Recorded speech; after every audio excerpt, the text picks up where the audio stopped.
नमस्कार और स्वागत है। आज हम एसएससी, सीजीएल और आरआरबी जैसी प्रतियोगी परीक्षाओं में पूछे जाने वाले गणित के सबसे ज़रूरी फॉर्मूलों का एक रैपिड फायर रिवीजन करने वाले हैं। समझिए कि ये आपकी परीक्षा की तैयारी के लिए सबसे ज़रूरी हथियार हैं और हम आज इन्हें चमकाने वाले हैं। हम सब जानते हैं, है ना? एग्जाम के प्रेशर में इतने सारे फॉर्मूले याद रखना कितना मुश्किल हो सकता है।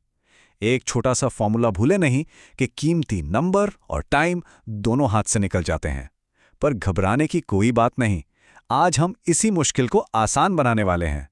तो देखिए, आज हम एक एक करके अपने फॉर्मूला टूल बॉक्स से हर जरूरी औजार निकालेंगे। शुरुआत होगी अंक गणित से, फिर हम स्पीड, टाइम, मेंसुरेशन और अलजेब्रा की तरफ बढ़ेंगे। हर सेक्शन आपको एग्जाम में दूसरों से एक कदम आगे रखने के लिए है। तो चलिए शुरू करते हैं। देखिए, किसी भी बड़ी इमारत के लिए एक मजबूत नींव तो चाहिए ही। गणित में भी यही बात है। ये जो मुख्य फॉर्मूले हैं ना, इन पर पकड़ बनाना ही आपकी मजबूत नींव है। यही आपकी सफलता की तरफ पहला और सबसे जरूरी कदम है। ठीक है, तो चलिए सबसे पहले अंक गणित की दुनिया में उतरते हैं। ये हिस्सा स्कोर करने के लिहाज से बहुत बहुत जरूरी है, और इसमें भी खासकर प्रॉफिट और लॉस के सवाल। ये तो लगभग हर परीक्षा में आते ही आते हैं। यहां देखिए, ये हैं लाभ और हानि के दो सबसे बुनियादी फॉर्मूले। एक बात हमेशा याद रखनी है, प्रॉफिट परसेंट हमेशा कॉस्ट प्राइस यानी क्रय मूल्य पर ही कैलकुलेट होता है। और बस एक बार प्रॉफिट परसेंट पता चल गया तो सेलिंग प्राइस निकालना बच्चों का खेल है। इन दोनों को तो एकदम दिमाग में बैठा लीजिए। अच्छा, अब जरा सिंपल और कंपाउंड इंटरेस्ट के बीच का फर्क समझिए। ये बड़ा मजेदार है। सिंपल इंटरेस्ट जैसा नाम है वैसा ही सीधा साधा है, हर साल प्रिंसिपल अमाउंट पर एक जैसा रहता है। लेकिन कंपाउंड इंटरेस्ट वो है असली खेल, जहां ब्याज पर भी ब्याज लगता है। मतलब इसमें आपका पैसा बहुत तेजी से बढ़ता है, क्योंकि हर साल मूलधन बदलता रहता है। और ये एक जबरदस्त टाइम बचाने वाली ट्रिक है। एग्जाम में अक्सर 2 या 3 साल के लिए कंपाउंड और सिंपल इंटरेस्ट का अंतर पूछा जाता है। तो अब आपको लंबे लंबे कैलकुलेशंस करने की कोई जरूरत नहीं। बस ये डायरेक्ट शॉर्टकट फॉर्मूले लगाइए और कुछ ही सेकंड्स में जवाब पाइए। चलिए, अब आते हैं स्पीड, टाइम और वर्क के सवालों पर। जैसा कि आप देख सकते हैं, इस सेक्शन में सच में हर एक सेकंड की कीमत होती है। ये टेबल स्पीड, टाइम और डिस्टेंस के अटूट रिश्ते को दिखाती है। असल में ये एक ही फॉर्मूले के 3 अलग अलग रूप हैं। अगर आपको कोई भी 2 चीजें पता हैं, तो आप तीसरी चीज हमेशा निकाल सकते हैं। ये इस पूरे सेक्शन का मूल मंत्र है। ये कुछ बहुत काम के फॉर्मूले हैं जो आपका कीमती वक्त बचा सकते हैं। एवरेज स्पीड का फॉर्मूला तब बहुत काम आता है जब कोई बराबर दूरी अलग अलग स्पीड से तय करता है।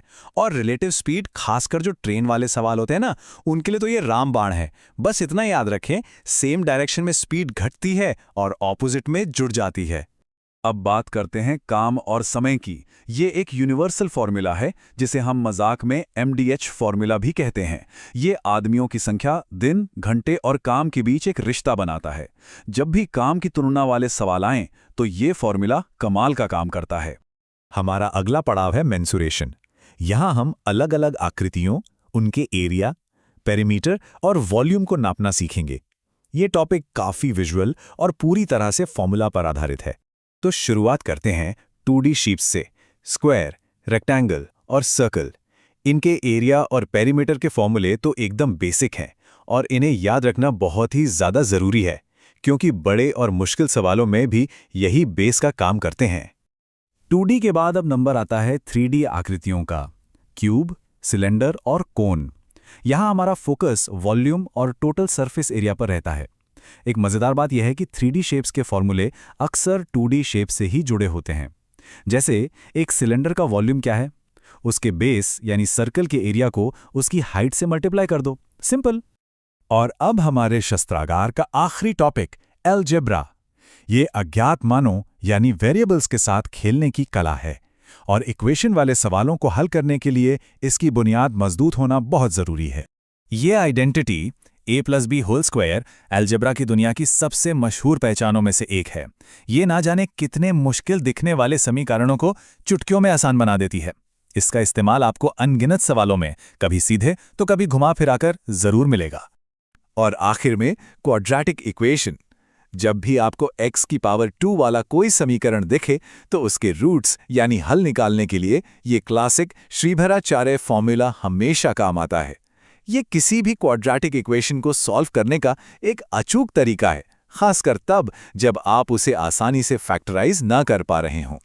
तो हमने अपने शस्त्रागार को सभी जरूरी फॉर्मूलों से तो भर लिया है, लेकिन असली काम तो अब शुरू होता है। फॉर्मूलों को सिर्फ जानना काफी नहीं है, उन्हें सही जगह इस्तेमाल करना आना चाहिए। इस बात को हमेशा याद रखिए, ये सारे फॉर्मूले सिर्फ औजार हैं। एक कारीगर की असली पहचान उसके औजारों से नहीं, बल्कि उन औजारों के इस्तेमाल करने की कला से होती है, और वो कला आती है सिर्फ और सिर्फ प्रैक्टिस से। तो मैं आपको इसी सवाल के साथ छोड़े जा रहा हूं। सोचिए इसके बारे में। सिर्फ फॉर्मूलों को रटना एक बात है, पर यह समझना कि किस सवाल में कौन सा फॉर्मूला लगाकर सबसे जल्दी और सही जवाब मिलेगा, यही वो रणनीति है जो आपको दूसरों से आगे ले जाएगी। प्रैक्टिस करते रहिए। All the best.